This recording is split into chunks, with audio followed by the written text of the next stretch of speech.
This video was made possible by Honey. Install now for free using the link below and start saving money when you shop online. After the Third and Fourth Coalition Wars, Napoleon had decisively defeated all three of his main rivals on the continent, and he was now undoubtedly the master of Europe.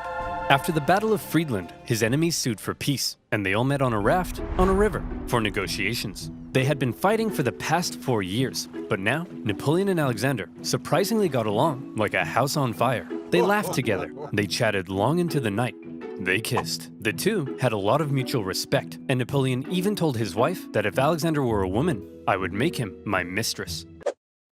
Kind of a weird thing to say to your wife, Napoleon. In the end, they came to an amicable agreement. Russia would lose barely any land, and in return, they'd join France against the UK and invade Sweden.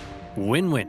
On the other hand, Frederick William III was sidelined, and Prussia lost an enormous amount of territory to French client states. Only the UK remained as the last major threat to Napoleon, and they continued to be a big thorn in his side, constantly funding his enemies and using their powerful navy to wreak havoc on French trade and overseas colonies. But what could Napoleon do? The British were safe across the channel. Well, he said, if I can't fight you with guns, I'll fight you with money.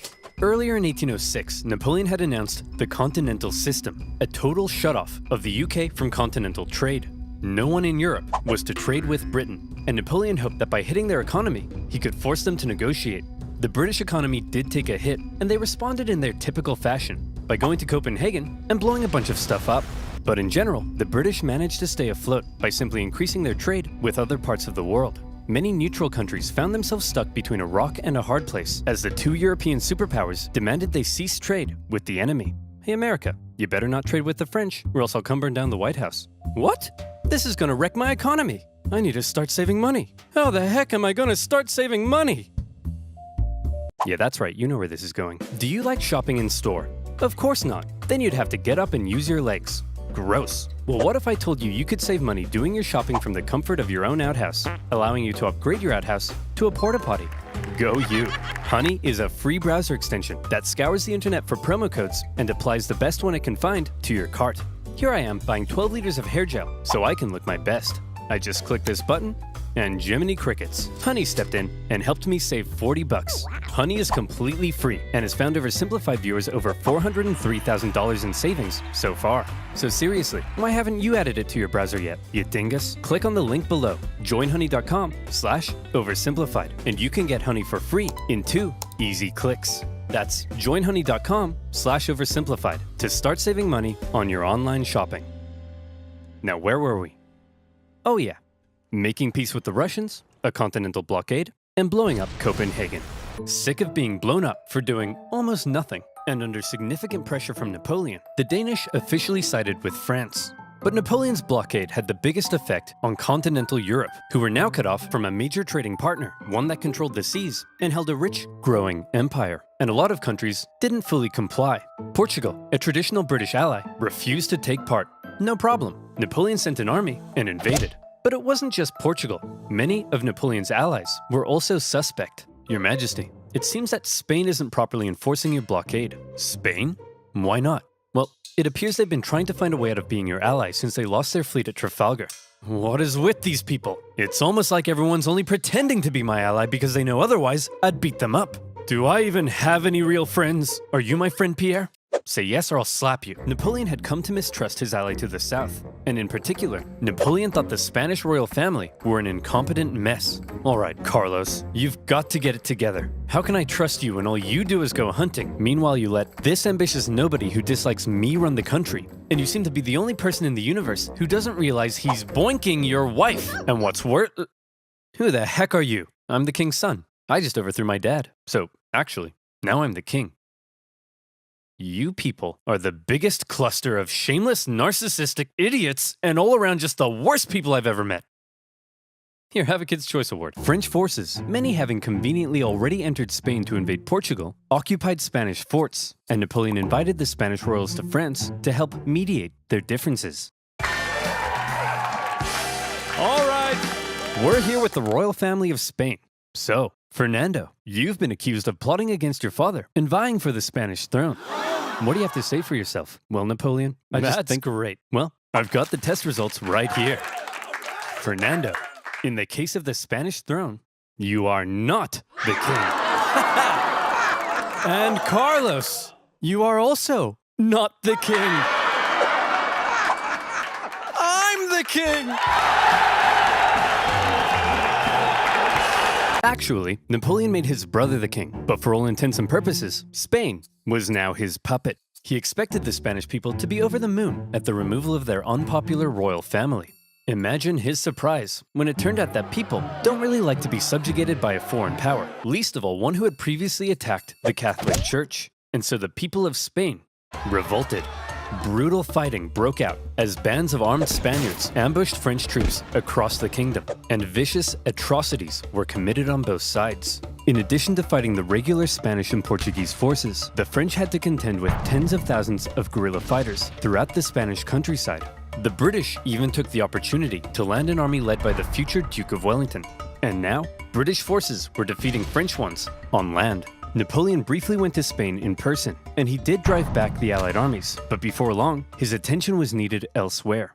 The whole thing became a nightmare for the emperor. He excelled at traditional warfare, but this was something more akin to Napoleon's Vietnam. The whole conflict would keep hundreds of thousands of French soldiers and resources bogged down for years. Napoleon was never able to break the will of the Spanish people, and this problem weakened his position in Europe. Hey, Francis. Want to go to war with Napoleon again? Oh, I don't know, Britain. He's already whomped me 3 times. I'll give you a bazillion pounds. Well, okay. Seeing that Napoleon was now caught up in Spain, and with some British funding, Austria decided maybe, just maybe, this time, they'd have a chance. So did they? No. Napoleon defeated them in just 4 months. It was quick, but it wasn't exactly easy. The Austrians had been watching Napoleon and learning, and they had made some reforms, while Napoleon, after years of war, was increasingly having to rely on inexperienced conscripts. So this time, the Austrians gave him a run for his money. The Fifth Coalition saw some of the bloodiest battles to date, including Napoleon's first major defeat, and when he did finally defeat the Austrians at the Battle of Wagram, it was a very costly victory.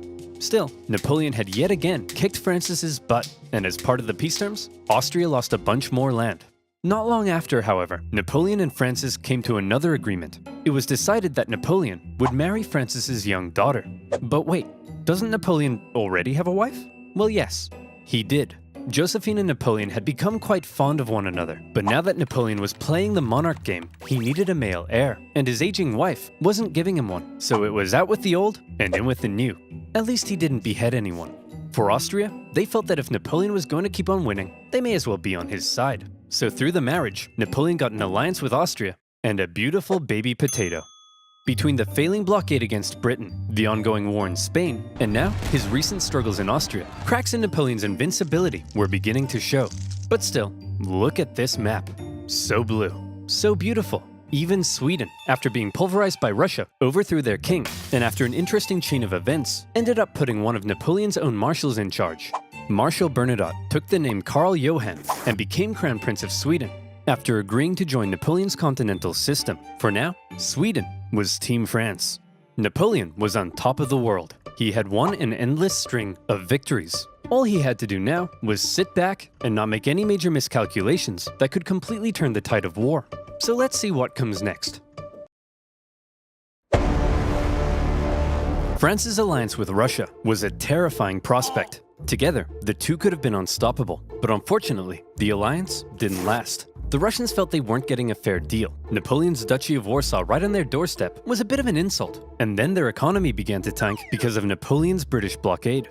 And eventually, they began to open up trade. Your Majesty, it seems Alexander is no longer abiding by the continental system and has begun trading with the British. Alexander? But he kissed me. He kissed you? You wouldn't get it, Pierre. No one would ever kiss you. The security of Napoleon's empire depended on removing the British threat, and he wasn't happy with Russia's backdoor shenanigans. And so in 1812, Napoleon decided to go to war. He gathered together the most massive army Europe had ever seen, made up of troops from every corner of his empire, and he prepared to invade. Okay, it looks like Napoleon's coming for us. Generals, I need ideas. We could stand and fight. No, that's stupid. You're stupid. We could run away. You You're a star. You'll remember Napoleon's tactics relied on astonishing speed to outmaneuver his enemy and force a quick, decisive battle. Well, I've got two words for you.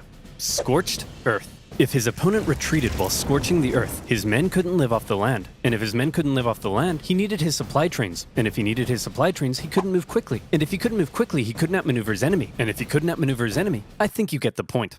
Napoleon launched his invasion and hoped for a quick battle, but all he could do was try to catch the retreating Russians while moving deeper and deeper into hostile territory. As he went, the horribly hot summer devastated his army. His men died of heat, exhaustion, and disease. Supplies began to run out, and his men began to starve. Many deserted, and still the Russians continued to retreat. Numerous times Napoleon considered turning back, but that little voice in his head kept on telling him, keep going, just a little further. And don't worry, you're definitely average height for the time. He nearly caught the Russians at Smolensk, but it was his birthday, so he had a party instead. When he finally reached Moscow, he predicted the Russians wouldn't be willing to give up such a historic and holy city without a fight. And he was right. The Russians finally turned to face him for the single deadliest day of the Napoleonic Wars, the Battle of Borodino. The Russians fought valiantly, and as he got older, Napoleon's battle tactics seemed to become a little less refined and a little more run straight at the enemy, try not to die. He launched a full frontal assault at the Russian defenses, and as a result, the death toll was colossal. The Russians eventually decided to retreat, leaving Moscow to fall into Napoleon's hands. Quick, the French are taking the city. Release all these prisoners immediately and tell them to burn it to the ground. Well, well, Jimmy the arsonist, you are not going to believe your luck. Moscow went up in flames, and as Napoleon entered, it became very clear his army wouldn't be able to stay there very long. But he had just defeated the Russian army and taken their most beloved city. In his mind, he had won. So he sent Tsar Alexander in St. Petersburg a letter. Your Imperial Majesty, Napoleon requests your surrender. How shall I respond? You shan't, Dmitri. Ever? Ever. But, Your Majesty, it will be winter soon. The French forces are stuck 500 miles into Russian territory with dwindling supplies. If we don't say anything, well, then they'll all die. Oh! After waiting for a response for about a month, the first snow of winter began to fall, and Napoleon sensed the catastrophe that was about to unfold. He decided their only choice now was to get out. And that's when it happened. It got cold. Stupid cold. His glorious invasion had just become a race for survival. As the Russians realized the French were fleeing for their lives, they began to close in on their supply line. Men froze to death, their horses as well. There was starvation and disease. The injured and dying could only be left by the side of the road, as it was too slow to try to carry them. And all along the way, the dreaded Russian Cossacks stalked the bleeding French army, and every now and then swept in for a quick attack. Napoleon, fearing capture, kept a vial of poison around his neck. At one point, the Russian armies nearly trapped him against the Berezina River, but a little Napoleon cleverness gave him the old Geoffrey juke, tricking them into thinking he was going south and then escaping across rapidly built pontoon bridges to the north. When the Russians realized where he was and began to close in, the French burned the bridges before everyone could cross. Hundreds drowned, and thousands were captured. At this point, Napoleon got wind of plots against him forming in Paris, so he abandoned his men and went back to France. The remaining French stragglers made it across the border. It's been estimated over 600,000 men went into Russia. Less than 100,000 returned. Napoleon was now in a very precarious situation. His army had just been obliterated, and the other European leaders smelled blood. Here was an opportunity to take advantage of a weakened Napoleon, regain territory and influence, and liberate Europe from his dirty French paws. And so they began to turn. Prussia soon broke their alliance and switched sides, while Austria declared neutrality. Even Sweden, led by one of Napoleon's old marshals, joined the Allies, partly due to Napoleon's earlier invasion of Swedish Pomerania. The War of the Sixth Coalition had begun. The coalition forces had been reforming their armies, and they were now much better. And the UK had also significantly amped up its financial aid to its continental allies. Their armies quickly advanced through Poland and into Germany. In Paris, Napoleon was understandably freaking out. He needed to put together a new army fast, and he called up over 100,000 new conscripts, mostly teenagers. He also put his factories into overdrive, and he was like, you, make more rifles. You, build new cannons. You, make more horses. I don't make horses. Then who makes horses? Horses make horses. Explain how. Well, when a daddy horse and a mommy horse love each other very much. Yes, go on. Well, then the daddy horse... I'm sorry, Napoleon. You're 43. I thought you'd know this stuff. Don't touch me! I'm gonna be sick. As it turned out, Napoleon's lack of horses would take the biggest toll on his army, since his tactics relied on speed, maneuverability, and destruction. When he took the fight to the Allies in 1813, he did defeat them and sent them running. But lacking cavalry, he was unable to effectively pursue and destroy. He needed horses. For the Allies, being defeated in battle by a man whose army was now full of inexperienced conscripts was concerning. So both sides were like, hold up, time out. The Allies were somewhat cornered, and had Napoleon kept going, it's possible he could have won. But instead he agreed to a brief truce with the Austrians mediating between the two sides. When Austria demanded Napoleon make major concessions, Napoleon told them to shove it. Having had their terms rejected, Austria felt now they were justified in saying, well, we tried, and they joined the coalition. Okay everyone, look at us. The boys are back together. But Napoleon is still dangerous, so we need a plan. Any ideas? Ooh, I know. No, forget it. That's stupid. Oh, no. I've got it! When he approaches, we run away. Genius. He's a genius. The plan was as follows. Wherever Napoleon advanced, whoever he advanced on would avoid battle, allowing the others to sweep in from the sides and attack the French marshals guarding his flanks. Essentially, the plan was, don't try to fight Napoleon. And this plan worked tremendously. The Allies scored a number of victories that saw Napoleon move back to the city of Leipzig, where he would make one last major stand as the Allied armies converged in on him from all sides. The stage was set for the biggest and bloodiest battle of the Napoleonic Wars, the Battle of Leipzig. Almost 500,000 troops from over a dozen nations stretched across the battlefield. The French found themselves fighting on all sides for 4 days against the Austrians, Prussians, Swedes, and Russians. It's no wonder this battle is also sometimes referred to as the Battle of the Nations. The French fought ferociously, but ultimately were no match for the coordinated efforts of the coalition. At one point, in the midst of battle, Saxon troops allied with the French had a team huddle and were like, hey guys, I'm pretty sure the French are losing. Let's switch sides. And so they did. When it became clear that Napoleon couldn't win, he ordered a retreat across the only bridge over the river. The Allies swarmed into the city, and desperate fighting raged in the streets. Okay, Corporal, after everyone has crossed the river, I need you to blow up the bridge. Okay? Not before everyone's crossed, after. You got that? Yes, Colonel, I'm not 5. I can comprehend time. Good. Wait, did he say before or after? Well, fortune favors the bold.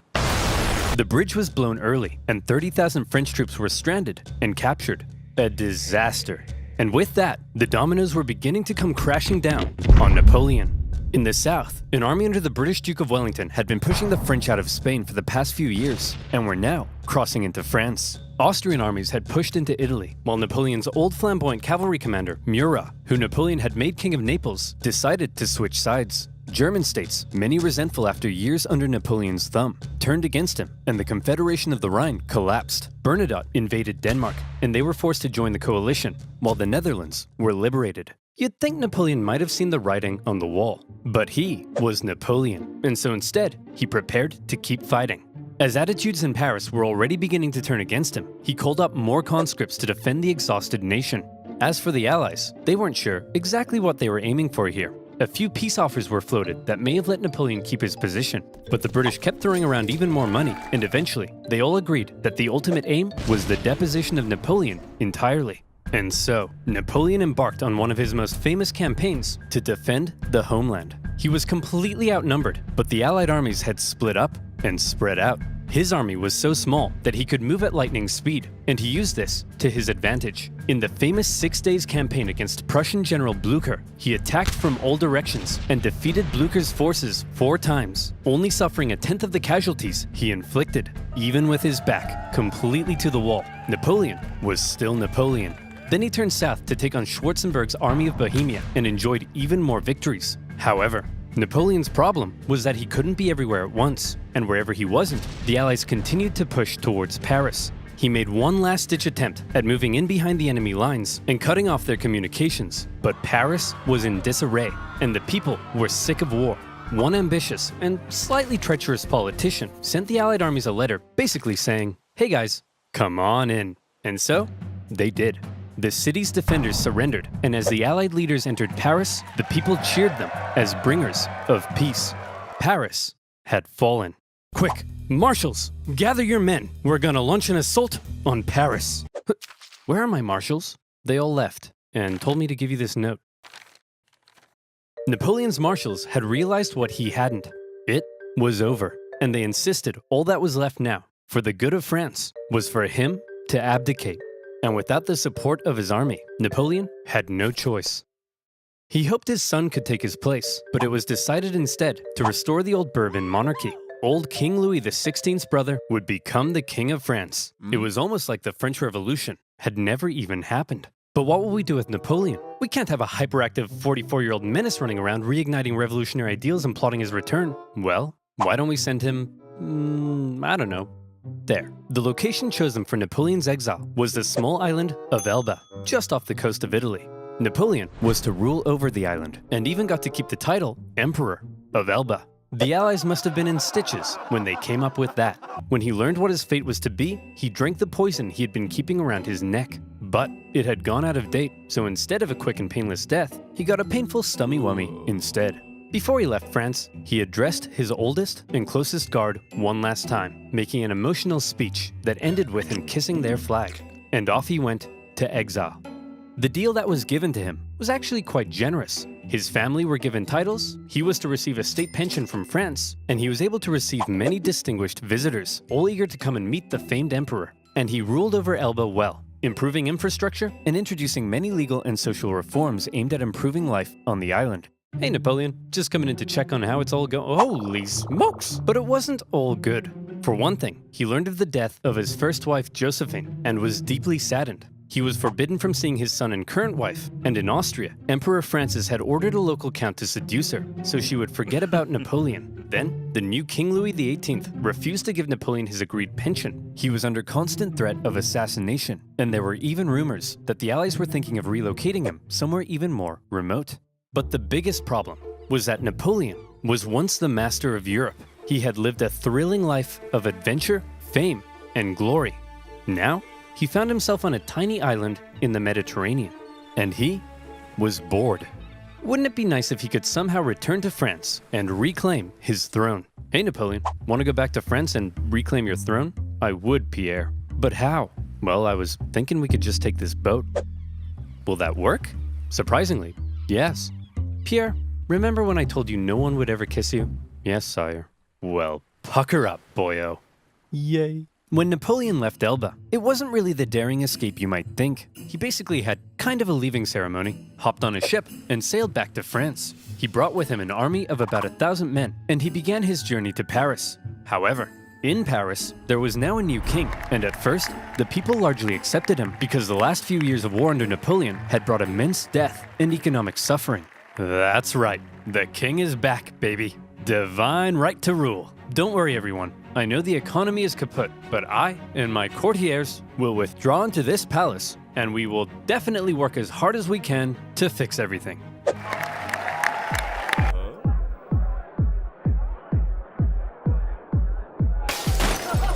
Oh yeah, that's why we got rid of the king. As the Bourbon monarchy began to look more and more like a return to the past, and the returning nobility seemed hellbent on regaining their lost privileges, the people weren't too happy. And so, Napoleon hoped that his glorious return would be met with jubilation. In the end, the reaction was a little mixed, but many were happy to see their old emperor. Your Majesty, it seems that Napoleon is back and marching this way with 1,000 men. That guy? No problem. I have hundreds of thousands of men. Send them to arrest him. Your Majesty, it seems the thousands of men we sent to arrest Napoleon have all joined his side. Well, I'm off to Belgium. If you ever need a king again, be sure to let me know. As Napoleon continued his journey, the king had sent battalions of men to stop him, but they largely comprised of Napoleon's old soldiers, many unhappy with King Louis's military reforms. And so, when ordered to arrest him, they simply couldn't do it.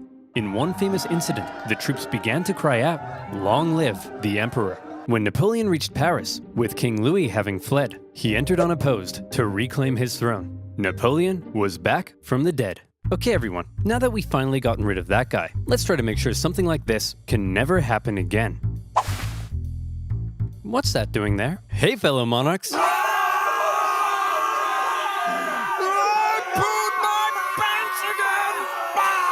This time, Napoleon promised he would be a mucho good boy and not start any wars. But the Allied leaders were having none of it. They declared Napoleon an outlaw and the illegitimate ruler of France. Then, they declared war, not on France, but on Napoleon himself. And when you have multiple empires declaring war on you as an individual, that's how you know you're a very naughty boy. The Allied powers began making plans to combine their forces and once again invade France. The most immediate threat to Napoleon were the British and Prussians hanging out in nearby Belgium. If Napoleon could knock them out quickly, maybe he could force the Allies to negotiate, and maybe he could hold on to his power.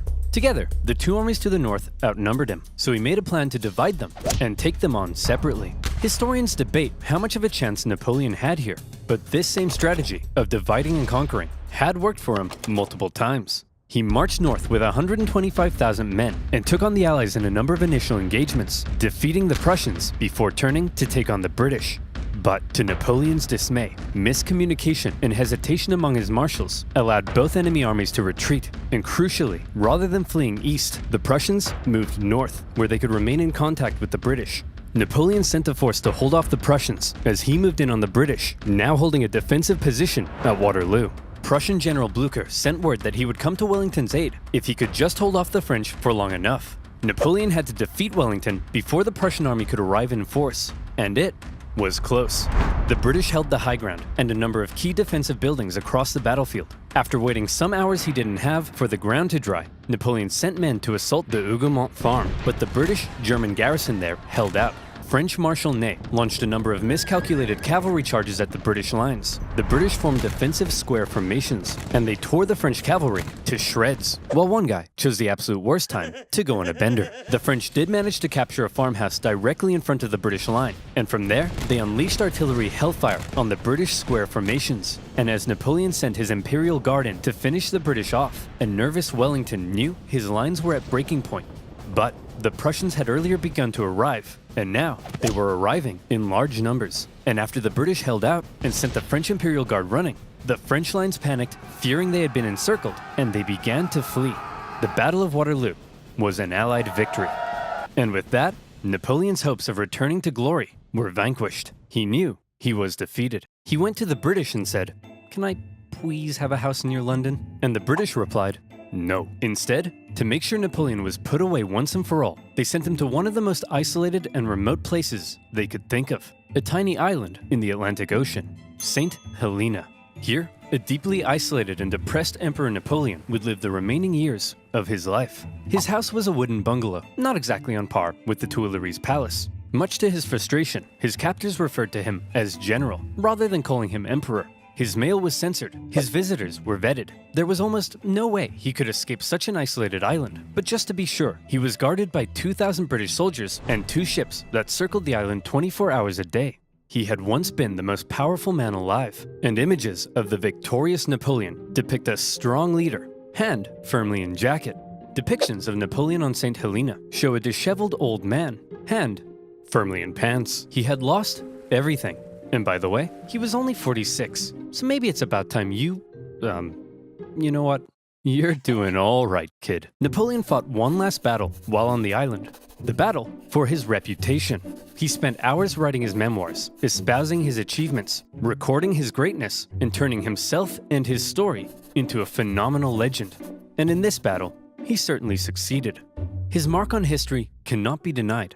After his defeat, the European monarchs had got to work restoring Europe to its traditional balance and reasserting their dominance. But after Napoleon had spread the influence of the French Revolution, these returning monarchs would have a difficult time regaining their absolute control. France returned to the rule of the Bourbons, but it would go on to stage another revolution, and then another one. Reaction to Napoleon's rule in places like Germany and Italy propelled forward the ideas and feelings of modern unity and nationalism, and his Napoleonic code still remains the basis of law in various modern countries. The modern world owes a lot to Napoleon's legacy. He remains statistically possibly the greatest military general in history, and his revolutionary military tactics changed the face of warfare. He was the last truly great leader to both lead his armies in battle while retaining total political control over a vast empire. There's still hope for Joe Biden, but the man remains somewhat of an enigma, and we still aren't sure exactly what to make of him in some regards. Was he the champion of the French Revolution, spreading equality wherever he went, or did he betray it by making himself an absolute monarch and restricting certain liberties? Was he an ambitious and aggressive conqueror, hell-bent on bringing Europe to its knees? Or was he simply defending himself against an aggressive Europe, hell-bent on reducing his power? Some things will continue to be debated. Napoleon died at the age of 51, officially of stomach cancer, but some believe he may have been poisoned. The British buried him in a tin coffin, inside a mahogany coffin, inside a lead coffin, inside another mahogany coffin. I guess this time, they wanted to make sure he stayed where they put him. In 1840, his remains were moved to Paris, where they now rest under the dome of Les Invalides. The man from humble origins, with huge ambition, ruthless determination, immaculate skill on the battlefield, and a hefty dose of luck, who was determined to make his mark on history, did just that. There is no immortality, he said, but the memory that is left in the minds of men. And in that sense, Napoleon knew he would live on forever. Oh, and to reiterate, he was definitely average height for the time.